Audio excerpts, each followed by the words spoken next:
Assalamualaikum warahmatullahi wabarakatuh. Semangat pagi mahasiswa yang saya banggakan.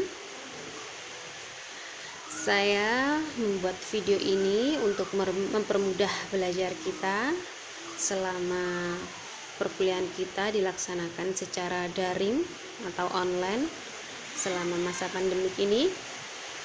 Semoga kalian semua tetap bersemangat dan kita senantiasa selalu sehat walafiat. Amin ya rabbal alamin.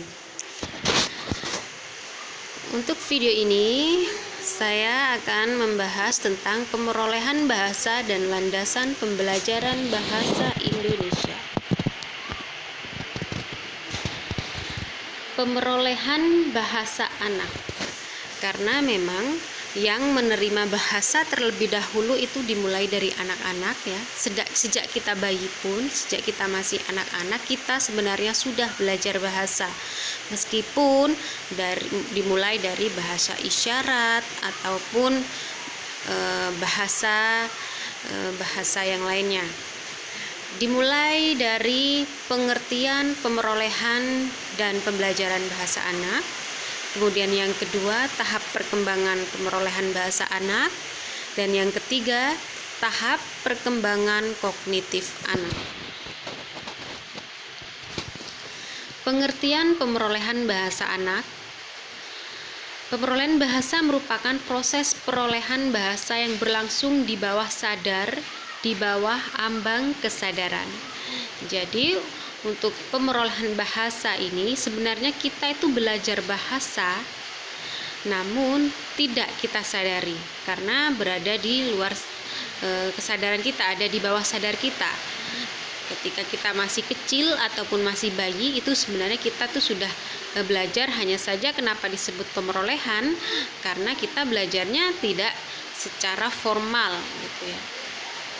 Kemudian proses pemerolehan bahasa sangat rumit walaupun anak sejak lahir sudah dibekali dengan potensi dasar berbahasa.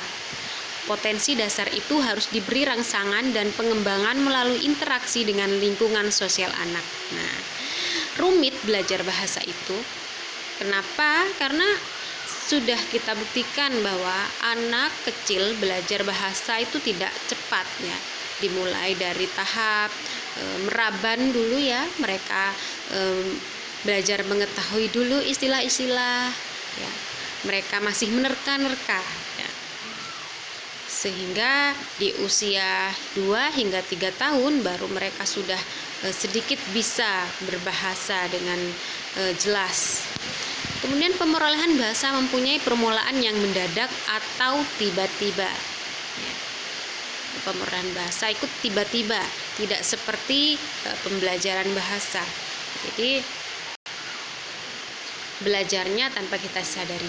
Jangankan ya seorang bayi, ketika orang dewasa pun secara tiba-tiba dia itu ditempatkan di suatu tempat yang bahasanya asing buat dia. Nah, di situ dia tuh serta-merta belajar bahasa. Oh, ini apa? Ya, karena orang lain tidak ada yang mengerti dengan bahasanya. Akhirnya dia menerka-nerka terlebih dahulu istilah-istilah, kosakata, menyerap bahasa-bahasa terlebih dahulu, menyerap kosakata terlebih dahulu, baru mulai belajar pengucapan dengan menggunakan struktur. Pemerolehan bahasa memiliki suatu permulaan yang gradual yang muncul dari prestasi-prestasi motorik, sosial, dan kognitif pralinguistik. Jadi pemerolehan bahasa itu perlu adanya stimulus dari motorik ya, saraf motorik, kemudian sosial juga, bahkan kemampuan bahasa pralinguistik. Pengertian pembelajaran bahasa. Pembelajaran bahasa merupakan proses penguasaan bahasa melalui situasi dan kondisi yang sudah disengaja keberadaannya. Nah, ini dia perbedaan antara pemerolehan bahasa dan pembelajaran bahasa. Kalau pemerolehan bahasa itu biasanya anak yang masih bayi, yang masih baru lahir itu ya, mereka tuh namanya belajar bahasa dinamakan dengan pemerolehan bahasa karena serta-merta mendapat pembelajarannya itu serta-merta. Tapi kalau pembelajaran itu sudah ada situasi, ada kondisinya, ada tempatnya, ada siswanya, ada gurunya. Itu dia. Disengaja belajarnya. Seperti Anda ketika misalnya belajar bahasa Inggris harus ada kelasnya, harus ada gurunya, harus ada kurikulum pembelajarannya. Ini disengaja seperti ini. Kemudian melalui proses pendidikan formal, pengajaran bahasa hanya dapat dilakukan dengan situasi tertentu dengan acuan kurikulum yang telah diadakan dan disepakati bersama akan keberadaannya. Melalui proses pendidikan formal, meskipun lembaga-lembaga non formal, misalkan lembaga kursus ataupun belajar secara otodidak melalui YouTube, melalui kuliah-kuliah online, itu sama saja masih masuk ke dalam kategori pembelajaran bahasa. Kenapa? Karena situasinya itu sudah disengaja, sudah masing-masing instansi meskipun formal ataupun non formal itu ada yang namanya kurikulumnya. Nah, di sini perbedaan pemerolehan dan pembelajaran bahasa. Istilah pemerolehan bahasa dipakai untuk membahas penguasaan bahasa pertama pada anak-anak karena proses tersebut terjadi tanpa sadar. Sedangkan pemerolehan bahasa kedua dilaksanakan dengan sadar atau second language learning. Nah, mengapa disebut dengan pemerolehan bahasa kedua? Jadi, pemerolehan bahasa sejak kita lahir, sejak seorang anak masih kecil, itu dinamakan bahasa ibu atau bahasa pertama, bahasa yang pertama kali diajarkan kepada manusia, pada orang tersebut maksudnya. Dan bahasa pertama atau bahasa ibu ini bermacam-macam, ada bisa bahasa daerah, Jawa, Madura, bisa bahasa Indonesia, bahkan mungkin bahasa asing. Nah, kalau sejak kecil, sejak bayi diajarkan bahasa daerah, berarti pemerolehan bahasa atau bahasa ibunya itu ya bahasa daerah tersebut. Kalau bahasa Indonesia berarti bahasa ibunya bahasa Indonesia. Sedangkan mungkin anak-anak yang ada di luar negeri menggunakan bahasa Inggris atau bahasa Arab bagi pemerolehan bahasa ibunya gitu ya. Kemudian pemerolehan bahasa kedua adalah bahasa yang kita pelajari setelah kita memahami bahasa ibu atau bahasa pertama. Tahapan pemerolehan bahasa anak. Nah, ini tahapannya dimulai dari tahap meraban atau pralinguistik pertama. Pada tahap meraban pertama, selama bulan-bulan awal kehidupan, bayi-bayi menangis, mendekur, mendengu, menjerit, dan tertawa. Nah, jadi bayi mengungkapkan ekspresinya. Jika tidak senang, dia menangis. Jika senang, dia tersenyum. Jika bahagia, dia tertawa. Hanya itu yang bisa dilakukan. Ini namanya tahap meraban, masih mengira-ngira gitu ya. Oh, kalau saya kepengen susu, saya harus menangis. Oh, kalau saya sedang digoda, saya harus tertawa. Seperti itu. Kemudian yang kedua, tahap meraban atau pralinguistik. Tahap ini disebut juga kata omong kosong, tahap kata tanpa makna. Awal tahap ini biasanya pada permulaan pertengahan kedua tahun pertama kehidupan. Jadi di masa-masa ini bayi itu sudah bisa berbicara, sudah bisa mengungkapkan suatu kosakata, namun masih belum ada maknanya, hanya sekedar meniru. Hanya sekedar menirukan apa yang diucapkan oleh orang tua, bahkan mungkin kosakatanya belum jelas, masih ua atau uwo atau yang lainnya. Kemudian tahap holofrastik. Tahap linguistik pertama adalah tahap satu kata yang mulai di sekitar usia 1 tahun. Nah, setelah tahap meraban atau tahap omong kosong sudah memasuki tahap satu kata. Nah, di tahap ini sudah bisa jelas kosakata yang diucapkan itu sudah jelas, sudah bisa ditiru. Peniruannya itu sudah jelas. Mungkin di tahap yang kedua itu maksudnya bayi itu masih mau meniru, cuman belum tepat. Nah, di tahap yang ketiga ini sudah bisa meniru, hanya saja masih per kata gitu. Kemudian yang keempat, tahap ucapan-ucapan dua kata. Tahap linguistik kedua biasanya mulai menjelang hari ulang tahun kedua. Nah, ini anak di usia 2 tahun ya, itu rata-rata umumnya, meskipun ada yang masih 1 tahun itu sudah bisa ya, rata-rata di ulang tahun kedua itu sudah bisa mengucapkan 2 kata dan sudah ada maknanya dan sudah bisa dipahami oleh orang tua. Kalau mau minta minum, mimi susu. Kalau mau minta gendong-gendong ibu, misalnya seperti itu. Kemudian yang kelima, tahap pengembangan tata bahasa.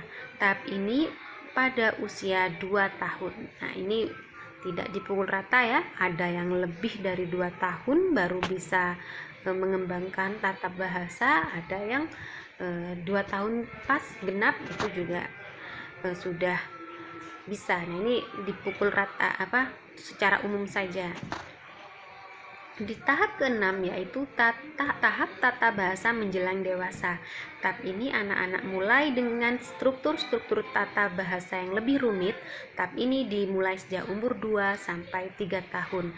Jadi ketika di usia 2 tahun kadang mengucapkan 2 kata atau lebih tapi masih dibolak-balik. Di tahap ke-6 ini dia itu sudah penyusunan kalimatnya itu sudah lengkap. Saya mau tidur gitu. Pak, kalau misalnya di tahap sebelumnya tidur saya mau, kadang ada anak-anak yang seperti itu.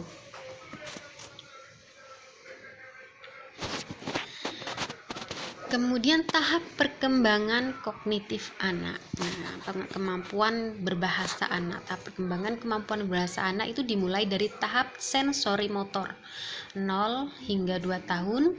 Tahap ini bayi menggunakan kemampuan sensor dan geraknya untuk melakukan eksplorasi dan memperoleh pemahaman dari lingkungan sekitarnya. Tahap ini sering disebut tahap prasimbolik dan praverbal.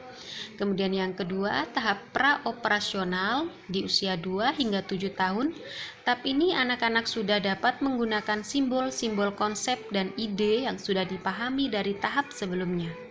Mereka sudah dapat merespon objek-objek dan peristiwa yang terjadi di sekitarnya dengan sedikit lebih baik melalui pertimbangan. Yang ketiga, tahap operasional konkret dimulai di usia 7 hingga 11 tahun. Tahap ini anak-anak sudah mulai berpikir menggunakan logika, diterima akal atau tidak sebuah informasi akan disaringnya melalui pemahamannya. Nah, kenapa di usia ini anak-anak itu sudah mulai bisa berpikir. Kemudian yang keempat, tahap operasional 11 tahun ke atas. Tahap ini anak sudah mulai memiliki kemampuan berpikir abstrak. Nah, abstrak di sini yang dimaksud sudah bisa berpikir ke hal yang lebih ini lagi, yang pemahamannya itu sudah lebih tinggi daripada yang pengembangan pengucapan bahasanya itu sudah konkret jelas, tapi itu sudah bisa memaknai apa yang diucapkan oleh orang dewasa. Misalkan sudah mulai mengetahui kalimat sindiran gitu ya di usia ini. Karena kadang ada orang tua yang menyindir anaknya dengan mengucapkan, "Oh, kamu bangun pagi sekali," padahal saat itu jamnya sudah menunjukkan pukul 8. Nah, ini anak sudah mulai mampu berpikir abstrak, itu yang dimaksud ya. Jadi memahami apa yang sebenarnya tidak diucapkan. Mereka dapat berpikir secara teoritis dan bernalar dari hipotesis-hipotesis sehingga konklusi-konklusi logis, mulai berpikir layaknya orang dewasa. Hakikat pembelajaran bahasa Indonesia di kelas rendah. Kedudukan bahasa Indonesia sebagai bahasa negara berfungsi sebagai bahasa pengantar di lembaga-lembaga pendidikan, pengembangan kebudayaan, pengembangan ilmu pengetahuan dan teknologi, serta sebagai alat perhubungan dalam kepentingan pemerintahan dan kenegaraan. Ini diucapkan oleh Slamet ya, 2008, halaman 5. Berhubungan dengan hal itu, maka perlu adanya suatu pembelajaran bahasa Indonesia secara keseluruhan. Mata pelajaran bahasa Indonesia di SD berfungsi untuk mengembangkan kemampuan bernalar, berkomunikasi, dan mengungkapkan pikiran dan perasaan serta persatuan dan kesatuan bangsa. Nah, ini kita berbicara mengenai bahasa yang ada di SD. karena kita sebagai calon guru SD atau MI ya. Hakikat pembelajaran bahasa Indonesia di kelas rendah. Pengajaran bahasa Indonesia bertujuan untuk mengembangkan kemampuan menggunakan bahasa Indonesia dalam segala fungsinya, yaitu sebagai sarana komunikasi, sarana berpikir atau bernalar, sarana persatuan, dan sarana kebudayaan. Nah, ini berada pada buku para penulis tersebut. Kemudian pembelajaran bahasa Indonesia juga mempunyai sasaran-sasaran pembinaan bahasa Indonesia bagi siswa SD atau MI, ialah agar siswa memiliki kemampuan berbahasa Indonesia yang baik dan benar dan dapat menghayati bahasa dan sastra Indonesia. Ini ada pada buku Sabarti Ahadiah. Ini merupakan contoh materi dan model pembelajaran bahasa Indonesia di kelas rendah. Misalkan saja menirukan bunyi bahasa, suara binatang, suara ayam. Jika di Indonesia dibahasakan dengan petok-petok, meskipun di bahasa lain ya tidak petok-petok lagi, tapi ada yang kukuruyuk, ada kikiruyuk. Nah, mengikuti negaranya, mengikuti bahasa di negaranya. Kalau suara kambing embek-embek, suara bebek wek-wek, suara anjing guk-guk. Nah, ini mengikuti bahasa negaranya sebenarnya kalau peniruan bahasa binatang. Begitu juga dengan suara benda, piring pecah dibahasakan dengan piar, mandi pure, batu dimasukkan ke dalam air plung.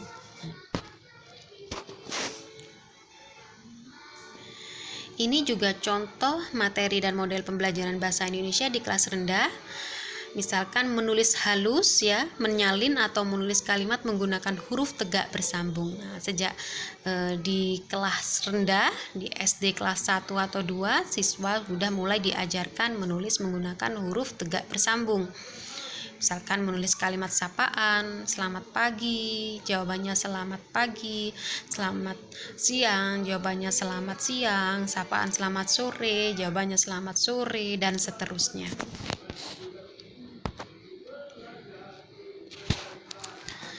Ini juga ditampilkan contoh materi dan model pembelajaran bahasa Indonesia di kelas rendah.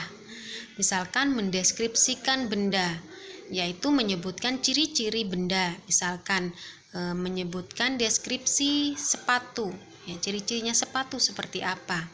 Jumlahnya 2 atau sepasang, berwarna-warni, dipakai di kaki, untuk melindungi kaki, ringan, mudah mendapatkannya, harganya ada yang mahal dan ada yang murah, dan sebagainya. Begitu juga dengan deskripsi buku tulis, untuk menulis, mudah mendapatkannya, dan yang lain. Nah, ini dengan belajar seperti ini, maka siswa akan semakin kaya akan kosakata. Contoh materi dan model pembelajaran bahasa Indonesia di kelas rendah. Ya, ini mendeskripsikan anggota tubuh. Contohnya mendeskripsikan mata seperti apa, hidung seperti apa, telinga seperti apa, dan yang lainnya. Kemudian juga membaca cerita dan menjawab pertanyaan dari cerita. Misalnya saja diceritakan oleh seorang guru mengenai suatu tokoh, kemudian setelah mendengarkan ataupun membaca cerita, anak harus bisa memahami isi cerita dengan diberikan pertanyaan, tokohnya siapa saja, wataknya bagaimana, nah, dan yang lainnya. Ini juga ditampilkan materi dan model pembelajaran bahasa Indonesia di kelas rendah. Misalnya ditampilkan suatu teks cerita ya, seperti ini. Rumahku yang indah, halo teman-teman, namaku adalah Jidan, ya, dan seterusnya.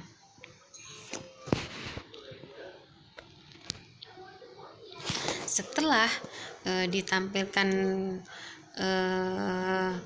teks mengenai cerita, baru agar kita mengetahui, agar seorang guru mengetahui siswa sudah paham atau tidak dengan cerita yang di dalam bacaan, baru ditampilkan pertanyaan yang berhubungan dengan cerita dalam bacaan. Misalkan kelas berapakah Jidan, di manakah Jidan bersekolah, siapa saja yang bermain ke rumah Zidan, dan seterusnya. Nah, ini contoh jawabannya ya.